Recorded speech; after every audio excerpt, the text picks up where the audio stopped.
Greetings, my name is Muhammad Fidi A Hermawan, and I'm excited to share my insight on global economy and international business. During my time in the IPMI Business School MBA program, I had the privilege of learning from distinguished professors such as Prof. Sembel and Prof. Yulita, and their teachings have greatly influenced my perspective on this topic. To make my presentation more engaging, I have utilized various applications to enhance and animated my mind mapping. And I'm proud to say that the graphics were created with the help of AI technology. However, I want to emphasize that voice you hear in this video is my own and not generated by AI or ChatGPT. So, without further ado, let's dive into the fascinating world of global economy and international business. Mapping is a visual representation of the key concepts and ideas related to global economy and how it is changing in the current landscape. And now we are going to talk about the three pillars of the new economy. These are the key factors that are driving the changes in the global economy and shaping its future. The three pillars are cost reduction, better consumer services, and transparency and competition. So let us take a closer. Cost reduction is a critical factor in the new economy. Companies are under constant pressure to reduce costs to remain competitive. This can be achieved through various means such as outsourcing, automation, and process optimization. Better customer services is about that. Maybe in the several times ago, companies would focus on selling their product or services and would not pay much attention to customer satisfaction. Now, in today's economy, customer satisfaction is critical because companies must provide excellent customer service to retain their customer and gain new one. Last is about transparency and competition. With the rise of the internet and social media, it has become easier for customers to compare prices, products, and services. This has led to increased competition and greater emphasis on transparency. Companies must be transparent about their price, policy, and practice to gain the trust of their customer. The second topic covered in this mind map is turmoil, disruption, and VUCA of the global economy. VUCA stands for volatility, uncertainty, complexity, and ambiguity. These are the four elements that characterize the current global economy. The VUCA environment is characterized by rapid change, unpredictability, and instability. Companies and individuals must be able to adapt quickly to this change to survive and thrive.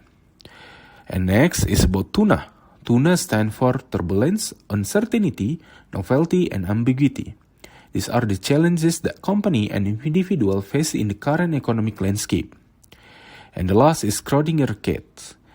It's about the experiment in quantum mechanics, but this experiment illustrated the concept of superposition, which states that particles can be in two states simultaneously.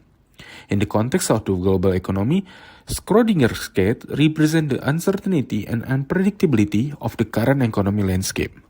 In conclusion, in this material, we learn about several things about the three pillars of new economy, namely cost reduction, better customer service, and transparency and competition, are driving the change in the global economy. At the same time, the turmoil, disruption, and VUCA of the global economy significant challenges to company and individual. However, if we learn this, for the company individual can succeed in the current economic landscape. Now we are going to talk about the international monetary, financial environment, and the risks associated with conducting business internationally. It's all about related to the international financing management. Now, we are going to talk about the financial management. It is the management of financial resources in a multinational company. The tasks involved in international financial management include choosing a capital structure, raising funds for the firm, managing working capital and the cash flow, capital budgeting, managing currency risk, and managing the diversity of international accounting and tax practice also. Choosing a capital structure involves deciding how to finance a company's operation, including how much debt and equity to use. Raising funds for the firm involves finding source of financing, such as bank loans or issuing bonds. Managing working capital and cash flow involves ensuring that a company has enough cash on hand to pay its bill and cover its expenses. Capital budgeting involves evaluating potential investment and deciding which one to pursue. Managing this mitigates the risks associated with changes in exchange rates, which can impact a company's profit. International taxation refers to the tax that multinational companies must pay when operating across borders.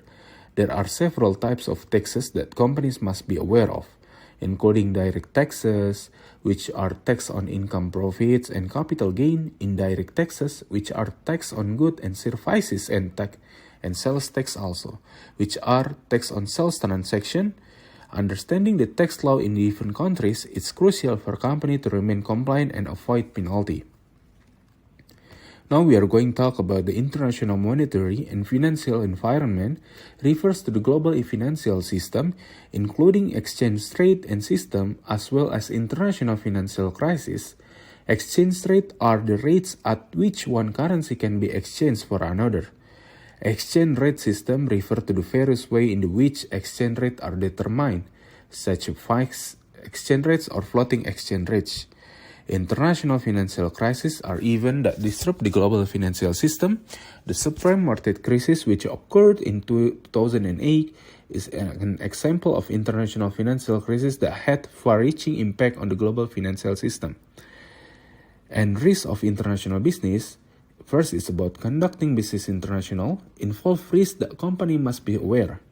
First is about the cross culture, refers to the potential for miscommunication or misunderstanding due to cultural differences. Commercial risks refer to the potential for a business deal to go wrong, such as failure, deliver goods or services.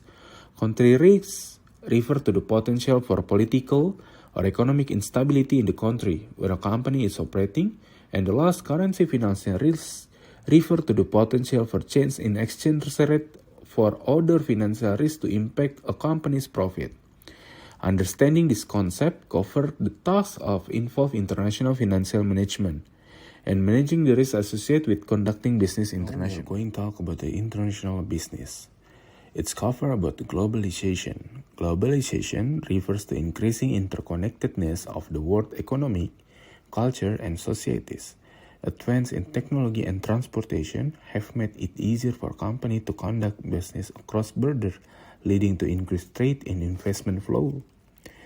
Difference in culture. One of the challenges of international business is dealing with culture differences. Different cultures have different customs, beliefs, and values, which can impact how business is conducted. And now we are going to talk about the 4 levels of international business activity. There are 4 levels of international business activity. First is domestic business, refers to businesses that operate within a single country. This business do not engage in international trade or investment. And international business refers to businesses that engage in trade or investment across borders. Multinational business refer to businesses that operated in multiple countries but maintain separate operation in each country. And last is about the global business. Refers to business that operate in single entity across multiple countries. This business have a centralized management culture and standardize their product or services across all markets. Moving on to the next session, it's about international strategy.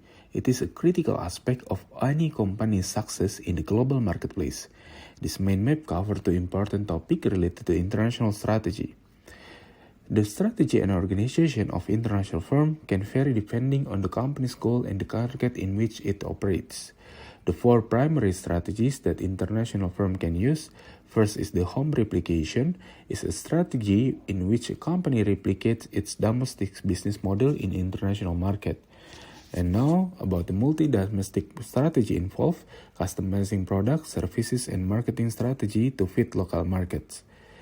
And now about the global strategy involves creating standardized product and marketing strategy that can be used across all markets. This approach assumes that there are significant economies of scale that can be achieved by producing the same product or services on all markets. And now it's about the transnational. Its strategy is a hybrid approach that combines elements of the other 3 strategies. It involves the standardizing certain aspects of the business while also customizing order to fit local market. And global market opportunity, it's about the identifying market opportunity. It's a critical aspect of international strategy. And company must understand the culture, economic and political factor that impact their strategy market and develop strategy to capitalize on these opportunities. By identifying all of these, company can successfully compete in the international marketplace and achieve their global growth goal. Now we are going to talk about the international business function. Are activities that are necessary for a company to operate effectively in the global marketplace. And here, its management in global firm involved in managing the workflow in the international market. It can be challenging due to the various labor law, culture difference, and other factors. And international labor, it's both significantly from country to country, and companies must ensure that they are complying with all relevant regulation. And now we are talking about the marketing global firm. It's about promoting product or services in the international market. Standardization involves using the same marketing strategy across all markets. And last, about the adaptation, it involves customizing marketing strategy to fit local market. This approach assumes that different markets have unique needs and preferences, and that one size fits all approach with no door. Now, the last is about event analysis on international business. We learn about the several things, for example, like trade war. We have a task that we talk about the situation where countries impose tariff and other trade barriers on each other product, and this can negatively impact in the international business, for example, like the US and China trade war. And now, about the global pandemic, the COVID-19 pandemic has had a significant impact on the international business, causing disruption to supply chains, travel and restriction, and change in consumer behavior. The pandemic has forced companies to find new ways to operate and has accelerated the trend towards digitalization and remote work. And then, the talk about climate change has become a critical issue for international businesses. As consumer and investor demand more sustainable practices, companies are under pressure to reduce their carbon footprint, adopt renewable energy, and invest in new technology market. The last is about my task. It's about Russia-Ukraine war. Has caused political instability in the region and has affected international businesses operating in this country. The conflict has led to economic tension and trade restriction, which can negatively impact businesses operating in this market. Now AI is speaking. I just want to tell you the differences between AI voice with my previous voice, and I want to say thank you and see you again in the next mind mapping video.